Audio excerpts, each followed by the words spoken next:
Well, that didn't go well for the Eagles. That's putting it mildly, Dave. That was awful.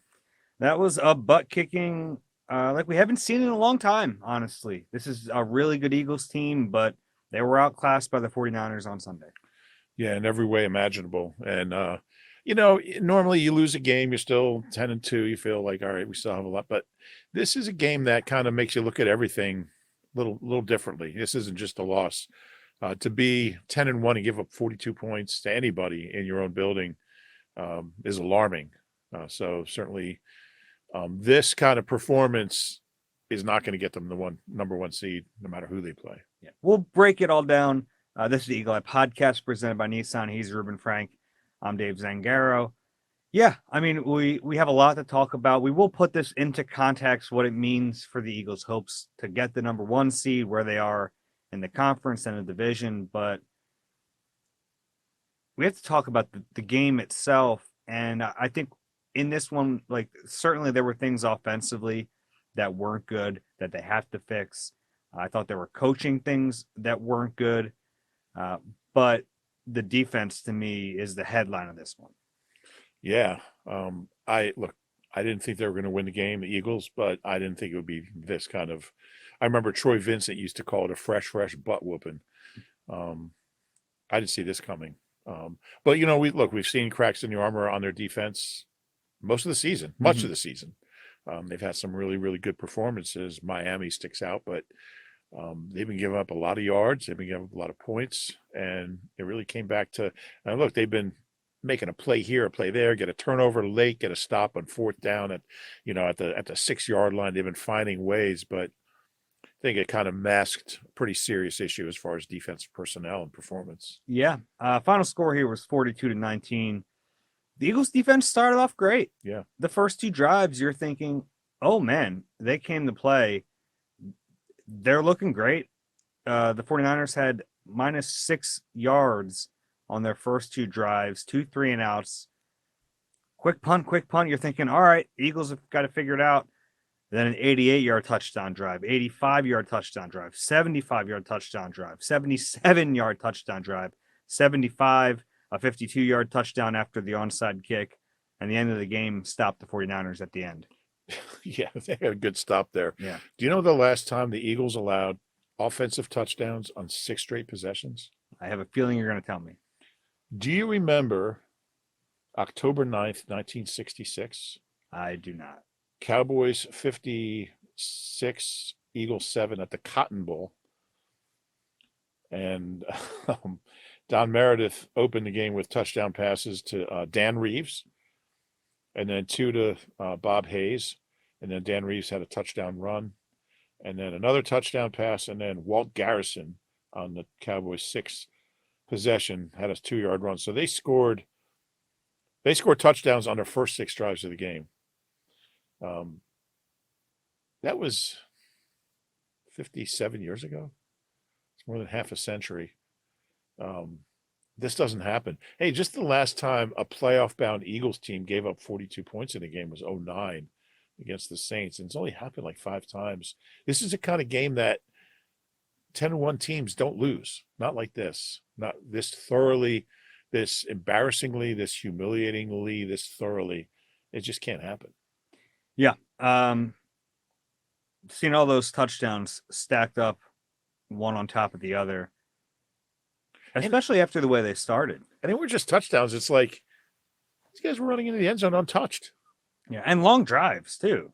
I mean, First 5 were all 75. Yeah, they'd only given up 11 75-plus yard touchdown drives all season entering this game, and to give up 5 in a row is pretty shocking.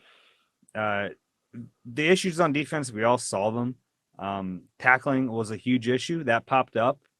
This is not an excuse, but I started to wonder if fatigue played a role after they played 95 snaps last week. But also just like personnel is an issue. We've talked about linebacker all season. I think they've gotten better. About linebacker since I started covering the team. Pretty much. We've talked about how, some of the linebackers have been pleasant surprises. They were obviously without Zach Cunningham in this one. They missed him. I don't know how much of a difference he would have made, but he would have helped. But man, the linebackers are a problem.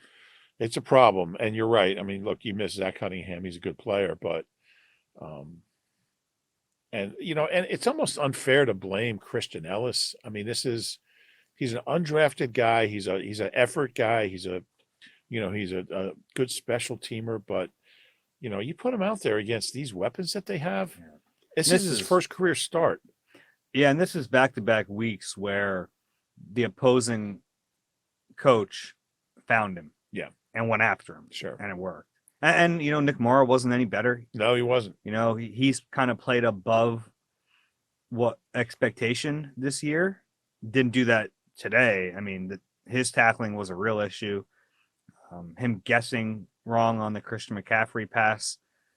I kind of get that. Like, having Nicholas Morrow one-on-one against Christian McCaffrey is like about as big a mismatch as you can find. But none of this should be a surprise to anyone because, and I mentioned this on the pregame show, all three of those guys, Van Sumeren, all three off-ball linebackers they had in uniform, Van Sumeren, Morrow, and Ellis, they've released all three of them. Mm-hmm. They're all guys that at one point they're like, we don't want him on the roster. And, you give them credit for coming back and doing whatever to make the team again. But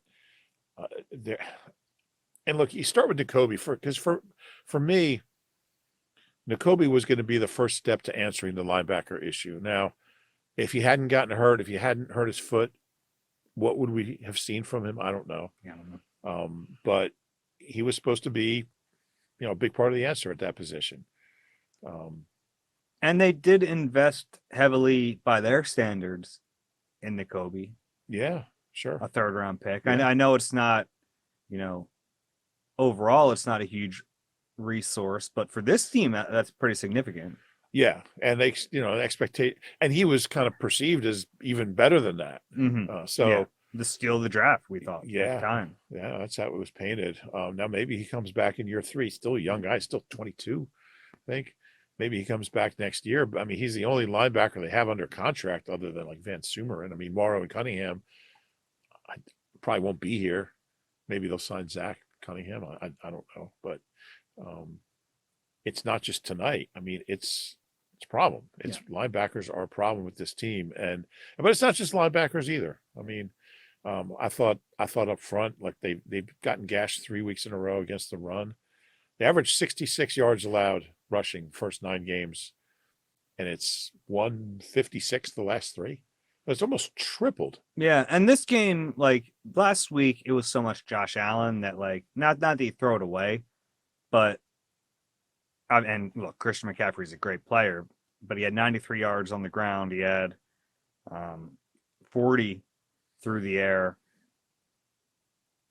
and then Kittle had 4 catches for 68 yards, which honestly is a little better than I expected. Yeah. Better for the Eagles. Yeah. Defensively. Yeah. I mean, there's only one ball, and Debo and McCaffrey were both over 100 scrimmage yards. I mean, Debo had 4 catches. They just couldn't tackle him. Didn't try to tackle him. Yeah. That tackling was maybe the most disturbing or alarming thing. Yeah, like, why do you think that is? I brought up the theory about, and certainly I'm not using that as like an excuse. I'm not excusing the way they tackled. Just trying to figure out why in week 13 was it such a big issue. Now, that's a very physical team. Sure. Debo and Christian McCaffrey, George Kittle, they do not go down easy, and that's probably part of it. Yeah. Man, I wonder could the Niners have gotten in their head a little bit? I don't know. I don't know if it was that. I think they obviously came to play. Like, they were, this was a big game for them, and they played like it. I really thought that the turning point for me was that second field goal drive, when the second time they got in the red zone. The first 2 drives got in the red zone, moved the ball well up and down the field, and just didn't get in the end zone and settled for a field goal. And then the Niners came down and just got 7, like, in very quickly. And that was the long drive. It was a long drive, but it just seemed like they just took command of the game at that point. Mm-hmm. And as for everything good the Eagles did, they outgained them. What was it? 126 to -6, 124 to -6 in the first quarter. And all of a sudden, early in the second quarter, halfway through, they're losing. Mhm. It just seemed like they played as well as they possibly could for the first quarter, and here they are losing, and then it just snowballed from there. But as far as the tackling, and I don't think I've said this all year. I thought part of it was effort. Yeah, that's fair. It was effort and technique, Yeah, like open field tackling. combined. Yeah. Like the one that kind of sticks in my mind is the Bradley Roby throwing a shoulder. I mean, Yeah. technique, Yeah. tackle. Yeah. You got to tackle. You can't throw shoulders at this team. You throw a shoulder at this team, they're going to bounce off of it and keep running. Yep. And it was like, it wasn't just one player, it was a bunch of guys Yeah. in this game who It's like struggled contagious. to tackle. Yeah, a little Yeah. bit. And then there was the play where Reed Blankenship has a chance to pick off a pass. And we had talked about this during the week. Like, you have a chance to get one, gotta make the most of it. And they didn't do that. No turnovers in the game. And it's interesting because going into today, the Niners are 24-1. The last 25 games are a +1 in turnover margin, not ratio. And I apologize for the guy offended by calling it turnover ratio. The Eagles are 23-1 in their last 24 when they were +1 or better. The Niners are 24-1. So you're kind of thinking like it's going to come down to whoever's plus. So it was a push, no turnovers, and the advantage goes to the Niners. So it tells you that the Eagles needed like 3 to be in the game, and that would have been 1. But they haven't gotten a ton of turnovers, a ton of takeaways this year. Yeah. And it's like, I agree with you. Like, you probably need more than just that one. But if you get that one, it changed the whole tide of the game. Oh, absolutely. Yeah. Sometimes you just need that one stop. But if you're Shaq Leonard, does this game make you more or less likely to sign with the Eagles? Somebody asked me that on Twitter. I don't know. I mean, on the one hand, you say, well, I'm going to be starting and playing. I'm going to be starting. I'm going to look great. Yeah. But or do you say, well, they're leaking oil here. I don't want to, or do you wait till after Sunday night? Whoever wins, I think he's going to go where he's comfortable. I don't know. And again, he's not going to be a panacea either. I mean, he was not playing well with the Colts. It's better than Christian Ellis. Yeah, I mean, the Eagles need something. Yeah. Oh, clearly. Well, what if he decides to go to Dallas? I mean, there's not a lot of options. No. I don't know if there's any options. And this is Nate Gary's not walking through that door. Keith Adams. I think Howie Roseman deserves a ton of credit for putting together this roster, but he punts on certain positions and they get by with it, right? Like they've managed, but in a game like this, that weakness was glaring and it showed up, and the 49ers have the weapons to attack it, which is the real problem. And I still don't get TJ Edwards, why they didn't try to keep him. I mean, he's so much better than what they have. And again, like this is what they have isn't even what they started with. But I mean, he was in the building. They could have extended him. I just don't get it. He's really good. He's a really good player. I don't get it. And he was gone 15 minutes in a free agency. Maybe he just didn't want to be here anymore. Maybe he wouldn't sign an extension. I'd like to find out why, because they could sure use him. Yeah, I mean, they could use anyone on that side of the ball. Casey Matthews. Maybe not Casey. Probably an upgrade.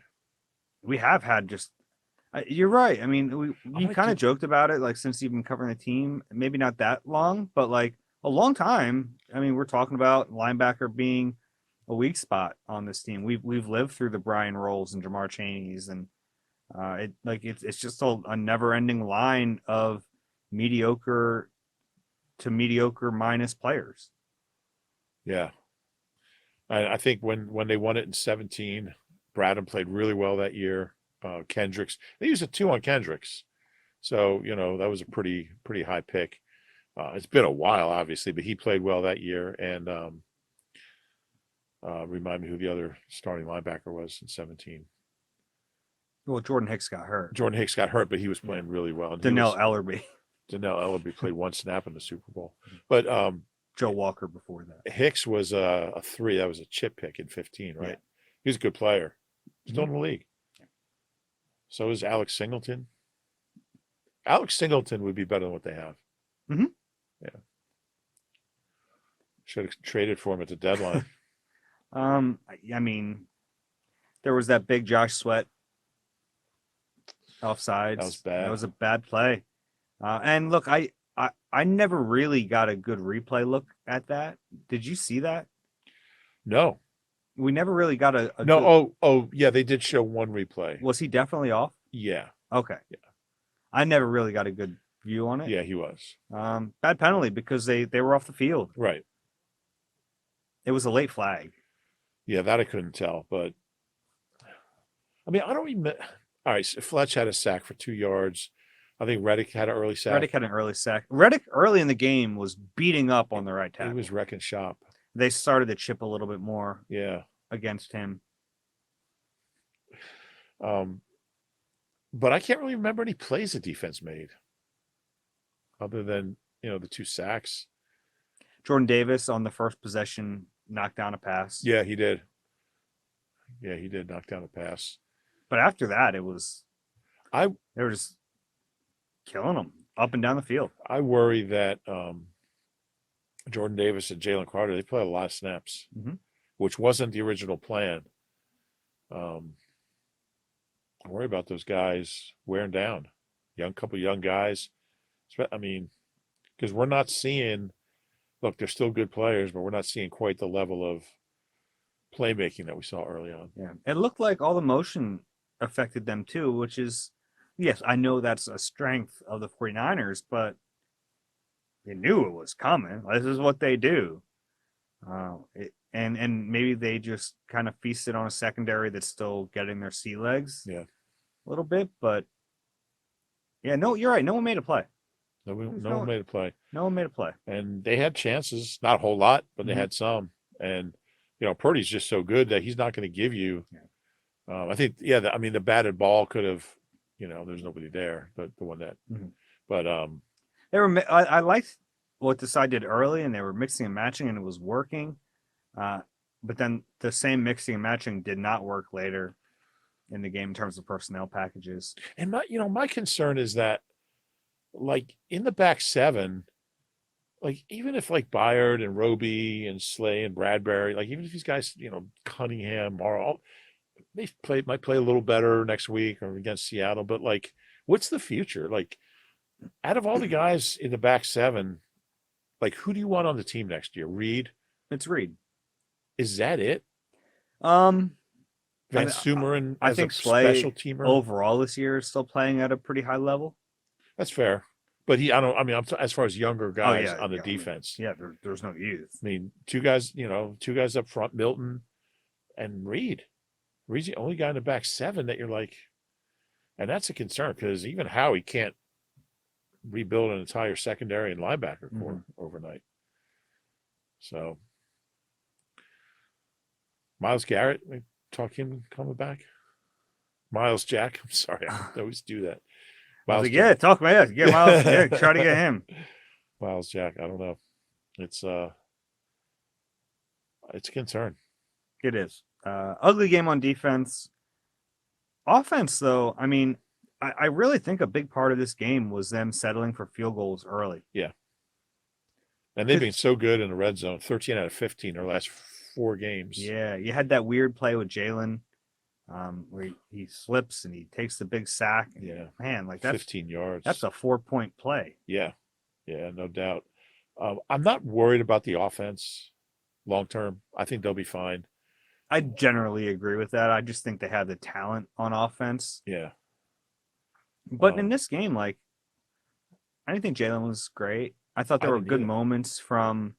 I thought Jalen. I'm sorry. Go ahead. No, I thought there were good moments from the offense, and it was encouraging to see them move the football the way they did in the first half against a really good defense. But going up, it was funny because they go up 6-0, and you're going, this isn't good. Right. I think I wrote that. Field goals get you beat. Field goals in the first half against a good team get you beat every time.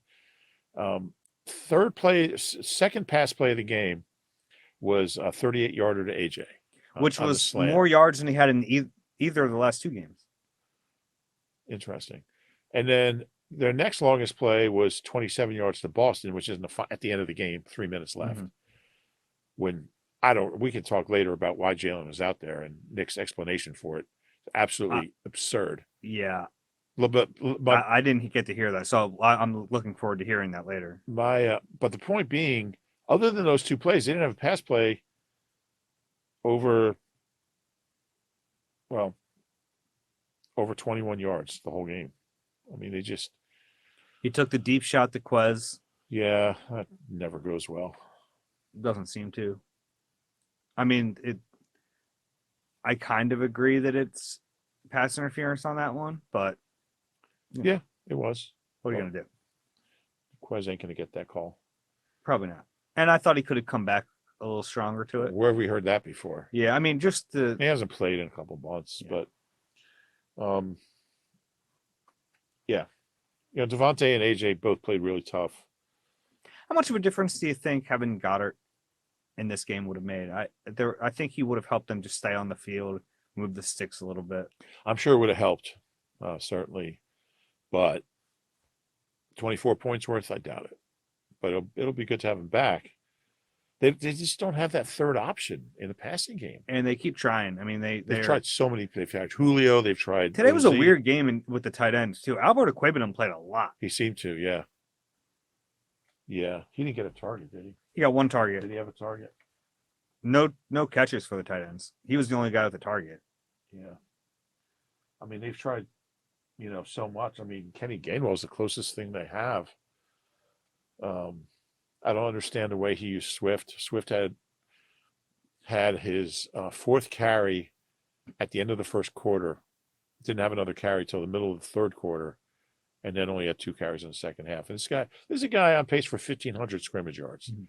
When somebody on pace for 1,500 yards only has 8 yards on his first 4 carries, you don't shut him down for the rest of the game. And look, Yeah, it got away from him in the second half. I think the reason we probably saw that is because they trust Kenny Gainwell more in pass protection, and when you get down, you're throwing the ball a lot. Yeah, but I mean, it was still a 14-6 game in the third quarter. Yeah, I mean, they go into halftime 14-6, and you're going, well, it's better than the last 2 weeks. Yeah, it's closer than they've been at halftime in a month. Yeah. But I just, even if you're throwing a Swift, I think he's too good to not have a significant role in this offense, especially when you're so desperate for that third weapon. Mm-hmm. And you're trying Quez, and you're trying Alberto, and you're trying Stoll, and you're trying, Julio and OZ, all these people. And good for OZ, had a great play last week, but I just don't get it. Yeah, that's fair. What did I know this is off script? I'm just curious because I wasn't able to be there for Nick Sirianni. What was his reasoning for keeping his starters out there when this game was over? And I give Jimmy Kempski credit because he asked him about it. And he said, well, it's a 2-possession game. And Jimmy's like, Nick, it's a 3-possession game. Yeah. You're down 24 points. 23 points. Yeah. And I give Jimmy credit for coming back and saying, it's a 3-possession game. And Nick said, playing to the wire. You put your quarterback at risk. Who just came back from concussion check. Yeah, You're down 23 points with 3.5 minutes left. It was to me, that's borderline malpractice. I agree. I mean, we've seen Jalen get hurt down the stretch 2 years in a row, and he wasn't 100% in Tampa, and he wasn't 100% till the Super Bowl. I don't even know if he was 100% by then. I mean, hasn't he learned his lesson? Not that it was his fault he got hurt, but this team, I mean, you're playing with fire, having him out there down 42-19 with 3.5 minutes left, dropping back every play. Yeah, I don't understand it. And we even saw DeAndre Swift get decleated. To me, that was kind of crazy. Yeah. Get him out of the game. He's too important. Got a lot of big games coming up. Let me see if I can find a quote from Nick real quick here. I can probably beat you to it. We were still down 2 possessions. There was some time. We had our timeout still, just trying to continue the game. And Jimmy says, you were down 23. We're going to fight to the end. That is idiot. And look, Nick is a great coach. He's been to more Super Bowls than I have. Well, that's not true. I've been to 7, but I mean, that's asinine. We're going to fight to the end. You're risking getting Jalen Hurts, your most important player, injured, down 23 especially points. In a game that was very chippy. Yeah. I mean, it was a very chippy game. We'll get into some of that in a little bit, but it was a game where there was a lot of stuff after the whistle, and to expose not just Jalen, but like your other star players to that makes no sense. What, to get a feel good touchdown in garbage time? These are professionals. And I sure hope it wasn't about like, let's pad his stats for like the MVP campaign or something. I don't think so, but I can't think of any other reason he would have been in there. I mean, the one reason, and I don't buy into this personally, is like you want to kind of end feeling good about the offense. We're able to put it together a drive and get Does a touchdown. This offense need that? I mean, I don't think so. Yeah, that's. I mean, it wouldn't be a good excuse, but it's like I'm trying to think about realistically why you would do that, and that's the only thing that like kind of makes a little bit of sense. Yeah, I don't get it. Where do you think they go from here? Like, do you think this is they're 10-2, and we're gonna break down like the sky is not falling, but it is a bad loss, and they have to kind of turn the page very quickly here. Yeah, they'll be underdogs again next week. They're on the road. Yeah, if they had lost like 24-23, I would sit here and say, they're still going to be the number one seed. Niners, Niners do that to a lot of people. But 42-19 makes me really wonder. Look, Seattle can score points. They're not a great team, but they have some good receivers and pretty good quarterback. And, because I was thinking like, all right, lose to the Niners, lose to Cowboys. The Cowboys or the Niners still have the Ravens. Cowboys have the Bills, the Dolphins. They have some tough games coming up. So I'm thinking even if you lose these two, you get to 14-3. 14-3. You're probably the number one seed. I don't know now. Because they're getting worse. The defense is getting worse. The run defense is getting worse. Pass pressure has been shaky. I thought they could get 3 or 4 sacks, maybe 5 against Purdy. Purdy will take a sack. So I'm concerned. I think Sunday night will tell a lot. We're sitting here right now, honestly, I don't think they're going to be the number one seed. Really? I really don't. Okay. Well, let's get into that on the other side. We want to break down all the standings in the NFC and the NFC East. You deserve a car that thrills you, a car that puts goosebumps on your goosebumps. At Nissan, we got everything from turbocharged SUVs to 100% electric vehicles that'll make your heart beat faster. Experience the thrill for yourself and shop your local Nissan store at nissanusa.com today. Celebrity cook Steve Martorano brings his Italian-American cooking back home to Philly. Enjoy Martorano's Prime at Rivers Casino and Steve's famous meatballs with Sunday gravy, prime steaks, and more. Make reservations at Martorano's Prime on Open Table. All right, Rube. So Eagles still have the best record in the NFL. We don't want to lose sight of that. They're 10-2. They're still a really good team. A little tighter now, though, because you have 3 teams right behind you at 9-3. Yeah, just when you think like the Lions are going to be out of it, and they come back and win another game. Yeah, if you had said in August, look, the Eagles will be 10-2, have the best record in the league, be on top in the division, you would sign up for that. It's just the way I think today went makes you a little skittish about where they are. On paper, they're still in the top spot. They're clearly not the best team in the NFL or the NFC, more importantly. So I do think this is a team that we've seen like one week doesn't necessarily mean, the next week. I mean, we've seen them have bad games and bounce back and have great games. Like every team, it's, as Jeff Lurie once famously said, it's a nonlinear progression. But I don't think it can stop anybody. I still don't think it can stop anybody. Look, there's other offenses that aren't as good as the Niners, but Dallas is loaded. They're not going to forget about that game here a couple of weeks ago. Eagles haven't swept them since 2011. Cowboys are right in the mix for the top seed. Scary place to be, but you'd rather be 10-2 than 9-3. Yeah. So Eagles are 10-2. Cowboys are 9-3. So they're right behind them. You also have the Lions at 9-3, and now the 49ers at 9-3. Yeah, and the Niners are locked into a tiebreaker over the Eagles because they only play once. Nothing else is going to matter. So if they get to 14, and again, this is, this matters more than it used to because there's only one bye. Your odds of getting to a Super Bowl when you have to play a wild card round game were not great.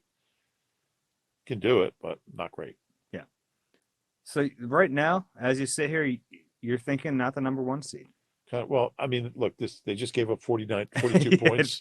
You're in the tonight. afterglow of a. Yeah. Would you say? What do you think? You thinking they are? I still think they are. Now next week will go a long way in determining that, but I still look at Seattle as a win, and I think the last 3 games are wins. So Gannon's got those cards, man. They're yeah, rolling. I know. Imagine if Gannon knocks him out. I don't want to talk about that. People will lose their minds, but that's still 14 wins. Yeah. So I think it's going to be tough for them not to be the number 1 seed at 14 because yeah.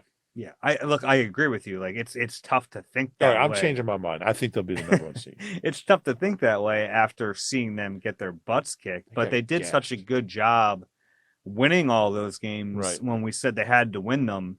They did that. The barn. Yeah. So they gave themselves a head start, but it is a little trickier now for sure. Yeah, I mean the cushion is gone. Yeah. And we also talked before this 6-game stretch, we talked about they go 3-3, and then they have the 3 games. Like the problem is nobody's helping them. I agree. Yeah, you're right, and we saw that the last couple of weeks. Like every time one of these teams is down, whether it's the Cowboys, mainly the Cowboys and the Lions, down like 10 points with 4 minutes left, they come back and win every time.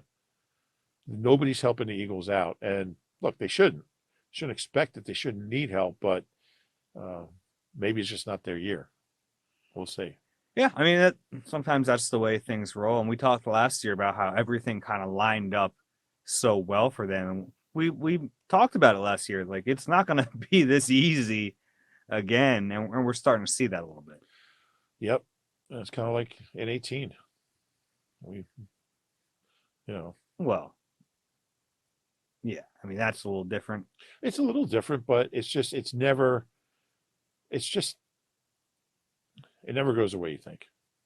Yeah, I think that's fair. And last year was just, stars are never going to align the way they did last year. To have everyone healthy, to play the schedule they did, and then to face the opponents they did leading into the Super Bowl. Like it was right there for them. Yeah.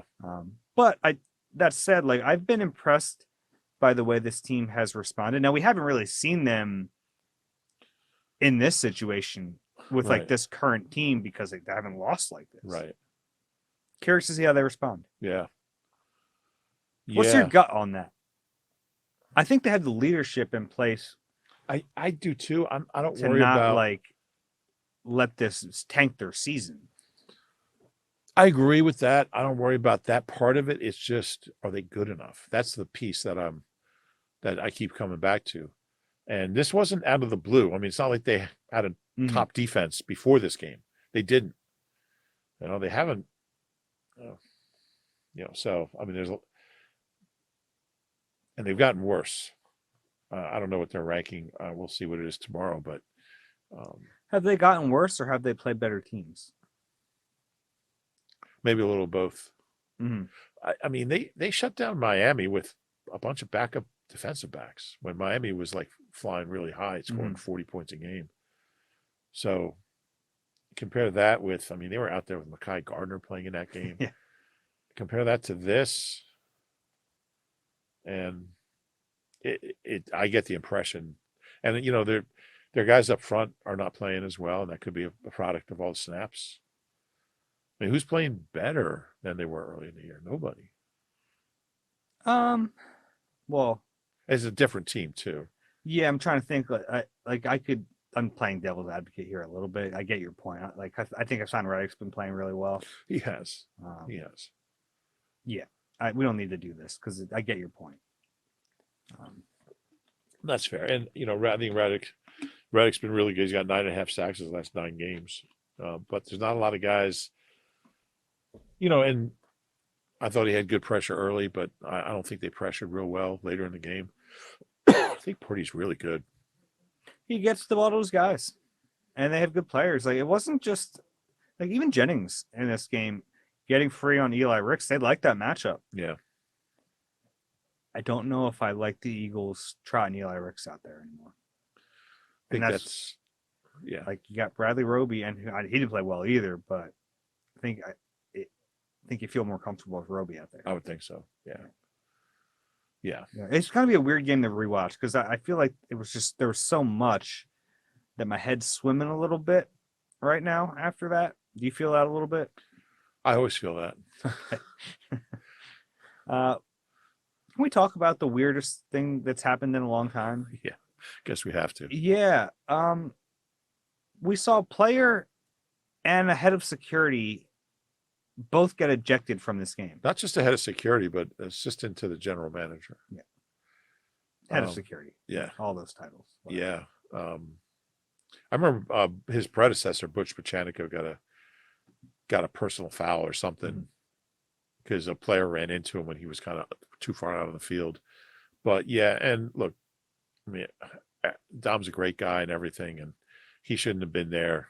It was just a weird, he's trying to protect his guys, but that's not really like that's a football play that's ending. That's not really his. Yeah, it was a tricky thing. Ballywick. Yeah, I think his goal there was to separate, but he technically did put his hands on Dre Greenlaw, who obviously can't then try to punch him. Like, that's insane. And Dre Greenlaw has, like, I think he's kind of a short fuse guy. Yeah. That was egregious, and he got tossed, and he deserved to get tossed. Sure. But I also understand the 49ers being like, hell, why is that guy allowed to touch us? Yeah. Weird thing. Just a weird, bizarre. Do you have the Shanahan quote in front of you? Yeah, I can get it in front of me. Shanahan wasn't happy about it. But he also didn't have a good view either to see what happened because he's on the other side of the field. It happened on the Eagles sideline, obviously. So he's kind of hearing about what happened. And it wasn't firsthand. He said that's why I tried my hardest not to lose my mind. I hope I didn't embarrass myself too bad. I just can't believe someone uninvolved in a football game can taunt our players like that and put their hands in our guy's face. From what I'm told, Dre did it back to him, and I was told that he mashed him in the face a little bit, so he got ejected. He mashed him in the face a little bit. Yeah, you can't punch somebody, Dre Greenlaw. It's gotta be. You probably, when the day began, you didn't think you'd have the words "Big Dom" in the headline. Yeah, that was a new one, and it's kind of funny because Dom's become like kind of a weird like folk hero. Cult hero, yeah. Cult hero is probably more accurate in this city. Does a good job. Like, he's been around for a long time. The players, there's no one more respected in that building. No. The players love Big Dom. It's tough spot. Yeah. Yeah, I don't think we'll see it happen again. I hope not. Just very bizarre. Yeah. And we got the a pool report. Zach Berman, the pool reporter, took the reins from you. How many years ago? I haven't kept track, but I do. Do you miss your pool reporter duties? I do not, but I never knew that, and this might be a new rule, but a non-player coach can't get a personal foul, can't get a flag. So, like, Dom couldn't get a flag on the play. No, that's not true. The explanation, and it was a lot of words, but I think the explanation was New York, because it was Walt Frazier, who's back in New York. Walt Frazier, the former Knick. What's his name? Dave DeBusschere. Walt Anderson. Walt Frazier. Walt Anderson is back in the league office. Willis Reed has ruled, and so like his explanation to Zach Berman was that they can help identify a personal foul on a player. They cannot help identify a personal foul on a non-player. But they can identify a non-player for ejection. Okay, well, that was not clear in the pool report, but or else I think it wasn't as clear as it could have been, but it's there. Anyway, But that was the issue. So New York helped them eject both of those guys. Yeah. I really thought the Niners did a good job of taking the Eagles out of their game by. There was a lot of extra stuff in this game. There was. And these teams could see each other. Very well. I talking to some players in the locker room, I think the Eagles are kind of hoping they get that chance. Yeah. We'll see. Yeah. Niners were very happy about this one. They talked about it for months, and they did what they wanted to do. They backed up. Debo backed it up. Got in the end zone a few times. Had a big game. Huge game, and they just didn't even try to stop them. I think they tried. Did they? Yeah, they didn't do a good job of it. Okay, I missed that effort part of it, but yeah. We have Dave's Positivity Corner. Okay, you want to start? You want me to start? Yeah, you got one. Well, I thought Devontae and AJ played really tough, and gave that early play from Devontae. Holy cow! That was supposed to be a give-up play. Yeah, I know. Oh yeah. No such thing. They combined for 17 catches for 210 yards and a touchdown. Devontae was 9 for 96, and AJ was 8 for 114. Real quick, I should mention for some of our listeners who might not date back to like pre-2022, Dave's Positivity Corner started when the Eagles were losing a bunch of games, and I was like, well, we have to pinpoint some positive things. It's kind of like a relic now because they never lose. The Eagles win all the time, but Dave's Positivity Corner comes out when the Eagles lose a game. Yeah, this is only the 5th one we've done in the last, really only the 6th one we've done in about two calendar years. Yeah, but Devontae and AJ, look, they didn't get a ton of help. I mean, Eagles had 314 passing yards and they had 210 of them. So, yeah, they need more than that, but they were very good. I'll give you Lane Johnson. Yeah. Came back from missing last week with a groin injury. He's just excellent. Eventually, Nick Bosa got some pressure here and there, but to basically be one-on-one against Nick Bosa and not let him kill you it's such a luxury for the Eagles to have. There were and some of those sacks that Jalen took, they were coverage sacks. He had time. Or Jalen running into traffic sacks, which he did a couple times. I'm running low on my Positivity Corner material, but I will give you Braden Mann. It's good. 3 punts, all inside the 20, averaged 50.7. He's been really good. He's gotten better too. Yeah. He's been really consistent. And we saw him make a great one-handed catch in warm-ups. Thrown around with. And he has a good arm. Jake Elliott. Yeah. Maybe one day we'll get to see a trick play. I hope so. This team never runs trick plays. My turn? Yeah. Independence. The Bald Eagle. Oh, yeah. Excellent performance today. During the anthem, Gennaro Wilson, I believe, was the anthemist today. I believe that's his name. Great anthemist. Great anthemist. Yeah, that's what it's called. Amethyst. No, amethyst. Not a rock. An anthemist. The words are very similar. One who sings an anthem. Great rendition of the anthem, and also, I mean, Independence with a great flight pattern. Really handed up a little bit, went over the crowd a few times before landing. And I think it's kind of like he gets to pick his own route. Really? He gets to just do whatever he wants as long as he lands. It's like a scramble drill? Yeah, I like that. It's a little bit like a scramble drill. I've one more. Marcus Mariota came in, was 2 for 3. He's completing 67% of his passes as an Eagles quarterback. His first snaps all year. His first snaps as an Eagle. Had a couple carries had a 5-yard run. I'll tell you what, though, that scares me a little bit. Yeah. Because, and look, I know we liked Tanner McKee in the preseason, but it's funny. I might have changed my mind on this at some point, because when they signed Mariota, I thought it makes sense to have a quarterback with a similar set of skills to Jalen Hurts, because you don't have to like change the offense, you just run it. Sure. But if you have your backup in, and he's now exposed, and Mariota's kind of been reckless at times in his career and has gotten hurt, I don't know if that's the best recipe. Interesting. I guess you just have to weigh the two things. You want a guy Yeah. that's similar, or you want a guy that's going to stand in the pocket and throw. I mean, I don't know if you can find that guy. Yeah, and honestly, that guy might get hit and hurt too. Sure. Yeah. But that's all I got. I really wish I could put the halftime show in here. I was excited for Frisbee Dogs. Wasn't their best showing. Really? They had an off night. Disappointing Frisbee Dogs. Yeah, and they're all good boys. I want to make sure we make that clear. They're all good boys. But I'll tell you, like Deshaun Jackson was there today as the honorary captain. The last dog they bring out is supposed to be like the deep Right. Frisbee catcher. Right. Couldn't track the ball. It's kind of like Couldn't track the fireworks. So Frisbee. that's the end of the fireworks. Yeah, like, yeah. it's a big... The dog had trouble tracking the deep disc. I don't know if it was an issue with the lights. Was the dog wearing 16 on his jersey? It was. I still enjoyed it. I'm glad you did. Wasn't the best. That's all I got. That might be a good note to end this.